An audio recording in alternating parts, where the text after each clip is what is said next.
Welcome back to another episode. So, if you caught the last one, I was talking about Brewster's Millions and the $900 million challenge.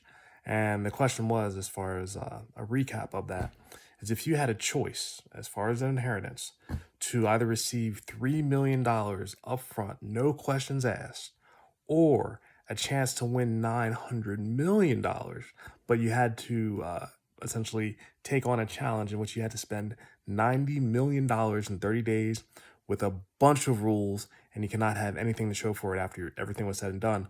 Which one would you choose? And I had to think about that one a little while because it was not an easy decision at all. But what I finally actually came to as far as my answer was if I was already financially independent or financially free, I'd choose to go after the $900 million challenge. Why? Because I consider that experience to be something that I would not want to forego or miss out on. But if I was not yet financially independent, I'd choose the $3 million. And I remember Uncle Rupert and Brewster's Millions called that the Wimp clause. So you can't really be bogged down by words or anything like that. Sometimes making a safe bet is a smart bet.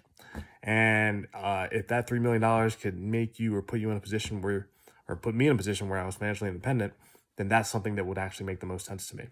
So all of my decisions were based on, does this actually allow me to get out of the rat race? Now, digging into a little bit more, what I thought was very interesting is depending on who you actually had playing this game, who would actually be successful. And so I look at the classes that essentially exist. I look at the poor, the middle class, and the rich. Which would be the most successful? So my guess at this would be the rich would be the most successful at this contest.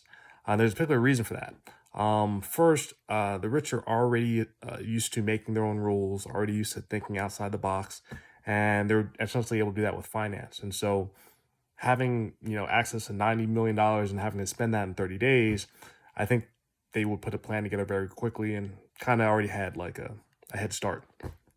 But also going along with that, they would also need to make a number of decisions. And since you weren't actually able to tell anybody about the contest, that means you'd have to rely mostly on yourself and what you understood and what you knew.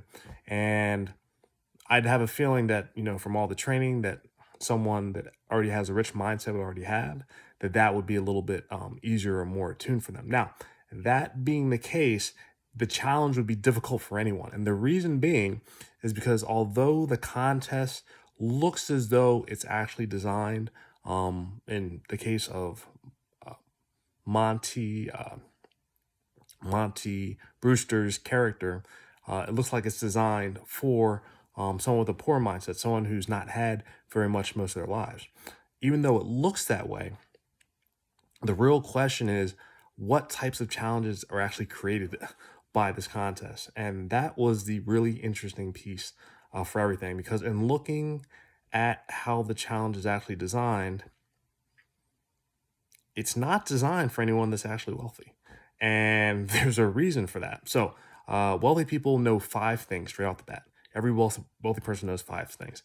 I use that. I remember an acronym as TIRE, representing what those 5 things are. They are taxes, insurance, retirement.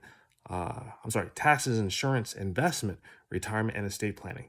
Those 5 things are what every wealthy person knows. But this particular contest actually it actually requires whoever's going to be successful at it to do the exact opposite of anyone that essentially would understand TIRE or use TIRE. So I'll give you an example of that, okay? So if you had to spend $90 million in 30 days, in regards to taxes, most people want to minimize their taxes. You actually want to maximize your taxes, because the bigger the taxes they're taking out, the less money you actually have to spend, right? In regards to insurance, you don't want to insure anything. If anything, you want to take the loss. Why? Because that makes everything go down. Now, obviously, you can't purposely destroy anything or have it actually lose value. But if you didn't have insurance on it and something happened and it's a loss, that takes everything down from the bottom line. So that actually helps you spend more quickly. In regards to investments, you want to avoid them completely. Usually secured investments would be bad enough because they're actually tied with an asset, but even unsecured investments, there's any chance of actually getting any type of return whatsoever, you don't want to do it. In regards to retirement, why you're not saving for retirement? You have to spend everything. So again, you want to be destitute and insolvent at the end. And then last but not least, estate planning. Well, hopefully you're planning on living past the 30 days, but again, you still can have nothing to show for it. So having an estate plan doesn't make any sense, right? So for the folks that just don't like planning for any of this stuff, maybe they have a leg up because uh, you that stuff's not actually going to help you.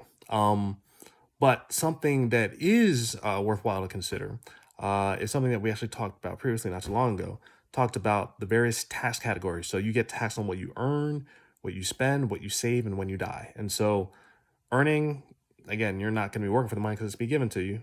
All you can really do is spend it. You don't want to save it because investments are already out the window and you're planning on living past everything. So all you can do is spend it. So someone who's very good at spending money and not having anything to show for it may have a very, very good chance at this contest. But I thought it was very interesting to actually analyze it to see, okay, well, who would actually be successful at doing that?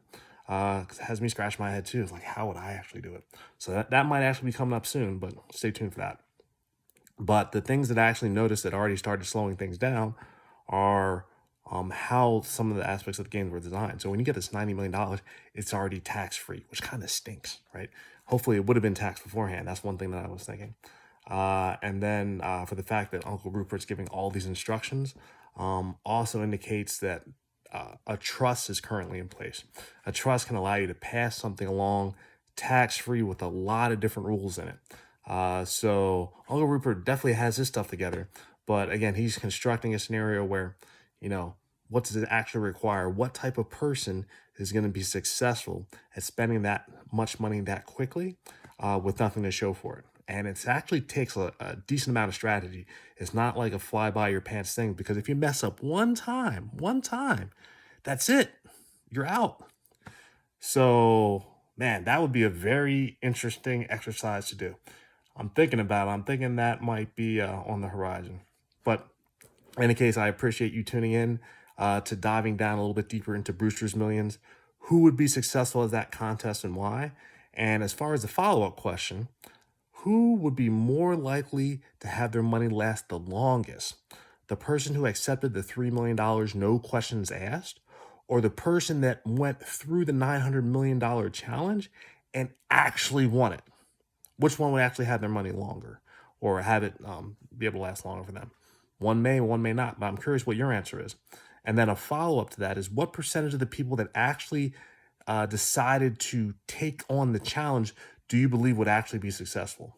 So if it was out of, let's say, 100 people, how many people would actually get through the challenge, do you believe? So whatever your answers are, please feel free to share in the comments below. And I'm enjoying this topic, so I may start designing how I would actually take on spending that amount of money this day and age. But in order to make that actually work, I also have to come up with the rules. So hopefully I'll have some time to be able to put aside the rules, but look for that for an upcoming segment. So I appreciate you tuning in, and there'll be more to come for sure. All right, so until next time, bye.